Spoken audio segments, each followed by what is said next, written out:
What's going on, gardeners? It's Saturday, January 7th, and it is a gorgeous afternoon here on the southeastern coast of North Carolina. On today's video, I'm going to show you my secret method that will have you harvesting your first tomatoes of the growing season by April. This works for me every single year I do it, and this can work for you as well, even if you live in a significantly cooler climate than mine. If you're new to the channel, please consider subscribing and hitting the bell to receive new video notifications, and check out our Amazon storefront and spread shop in the video description for a list of the gardening products I use and awesome custom designed apparel and other gear. Your support is greatly appreciated. I'm going to be teaching you how to harvest your first ripe tomatoes in April using 4 simple steps. And the first step is to start your seeds in January. When properly using a seedling heat mat, which you should always use when germinating your tomato seeds indoors, tomato seeds will germinate in about 7 days. From there, they will be ready to transplant in about 42 days or 6 weeks for a grand total of 49 days from the day you plant that first seed in your seedling tray. Then, if you simply select a variety of tomato that matures its first fruit in about 50 to 60 days to maturity,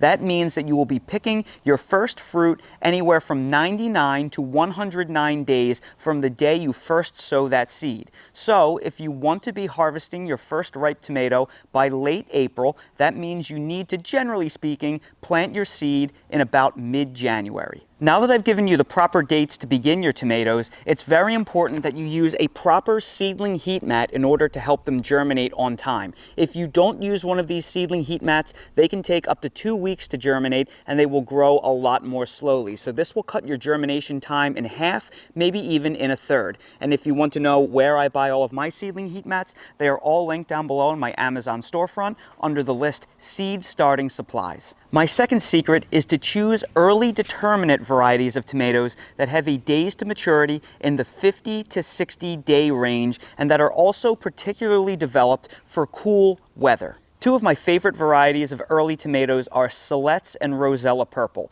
Siletz was specifically bred around the location Siletz, Oregon, to specifically ripen in the cool temperatures of the Pacific Northwest. So it can ripen when temperatures are in the 60 to 70 degree range, which is common in most locations in April. And I found out on my own that the Dwarf Tomato Project tomato, Rosella Purple, also does just as well in equal conditions. In fact, I have a Rosella Purple plant right here, and it is doing fantastic. And even in January, it is able to ripen these tomatoes on my patio. So that goes to show you how cool tolerant some of these early varieties of tomatoes are. They're exactly what you want to pick when it comes to doing this. However, those 2 varieties are not your only options. They happen to be my favorites, but there are many other varieties that you can choose from. This spring, I will be experimenting with a variety called Legend that was bred by the same breeding program as Siletz. And there are also plenty of other cool tolerant varieties like Subarctic Plenty and Stupice, and anything really that is in the 50 to 60 day range will likely work out for you. The reason why I specifically like these varieties is because they're larger fruited, and I like getting those nice 6-ounce slicing tomatoes so early in April.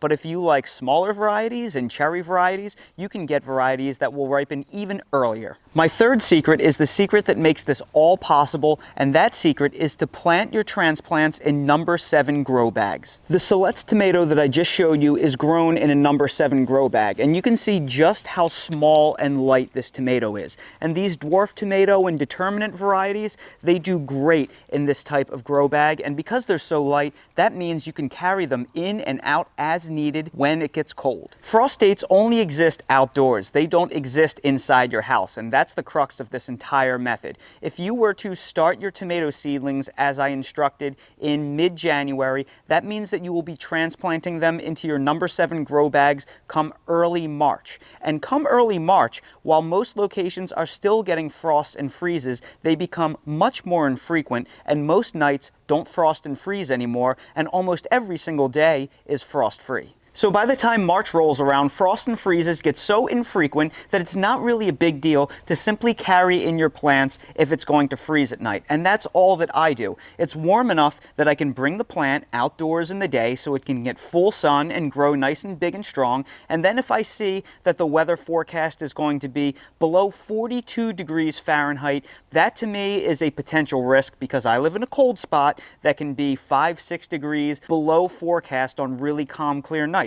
So all you have to do at this point is just pick it up, bring it inside, and then the next morning, once it's safely warm enough, just carry it back outside into full sun once again. And you don't need some fancy sunroom like I have to make this work. Simply carry it inside your garage. Carry it through your front door, your back door. If you live in an apartment and you garden out on a patio, carry it inside your patio door. Just bring it inside overnight so it avoids the frost and freeze, and then put it back out where it belongs in the day. If you want to know exactly where I buy my grow bags, the exact grow bags that I use are linked in my Amazon storefront in the video description under the plant containers list. Now, maybe you live in a climate where even in April, it's still pretty chilly during the day. It might not freeze, but maybe the temperatures only average in the 40s or 50s. Well, there's a hack for that too. And my fourth secret is to use a milk jug greenhouse in the beginning when you transplant into your number 7 grow bags in order to greatly accelerate the growth.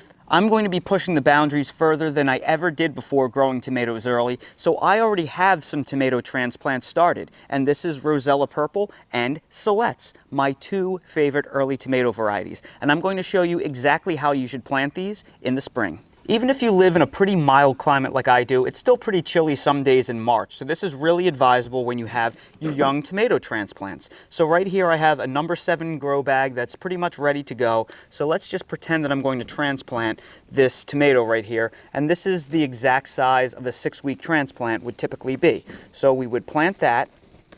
And then we would simply take our milk jug greenhouse and slip that over top our tomato. And we want to make sure that we leave the lid off because it can get pretty darn warm in here during the day, and we want to make sure that all of that excess heat escapes. And this can easily add 20 degrees to your temperature. So even if you're only getting up to 40 to 50 degrees in March, it can easily be 60 to 70 degrees or warmer inside of this milk jug greenhouse. So this can help you get through early March when it's still pretty chilly, and it can get pretty warm during the day, and it will get a massive head start to your transplants. If you've made it this far into this video and you're thinking this isn't some big secret trick, this is kind of simple and a no-brainer, I agree with you. This is really simple. In fact, it's so simple that I can't figure out why so many people don't do it. And the only thing I can think of is we get so entrenched this time of year with everything being cold and dead that we don't even think about doing this kind of thing this early in the season. Here in North Carolina in January,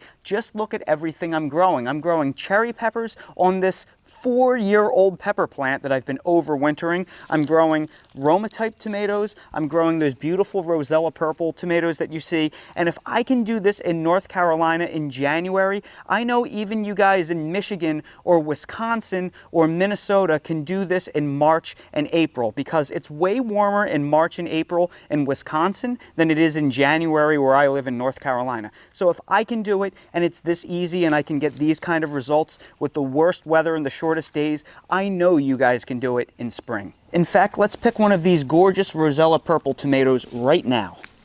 Look at that, January 7th, and I'm picking ripe tomatoes in North Carolina. Is this tomato going to be as good as a tomato I pick off the vine in June? No, of course not. But I guarantee you it's going to be a whole lot better than anything I can get in a grocery store, and it certainly warms my heart and makes me feel good. So, it smells so good and so fresh. If I can do this here in January in North Carolina, you better bet no matter where you live, you can do this in April. So I hope that this video right here helps motivate you to get started on your growing season right now and get some seeds planted into the ground. Now, I know that many of you are going to ask where I like to buy my seed, and I'll make sure to link to a video above and also in the video description that shows you where I like to buy all of my seed. But at this point, seeds are starting to come in stock in stores, so even if you just run in a Home Depot or something and you get yourself an early determinate seed just to get growing, that's perfectly fine.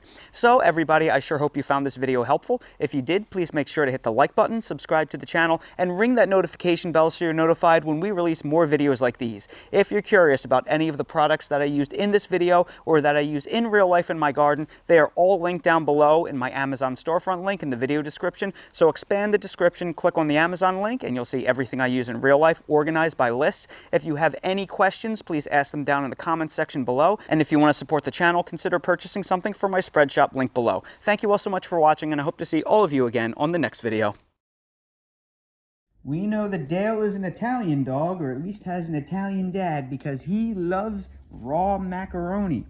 I wouldn't give him a whole lot of these, but it's so funny. He likes the crunchies. It's a texture thing, right, buddy? I used to love raw macaronis myself when I was a kid. Not so much now, but aren't they fun to munch on? I think he wants some more. Dale the Italian pasta dog.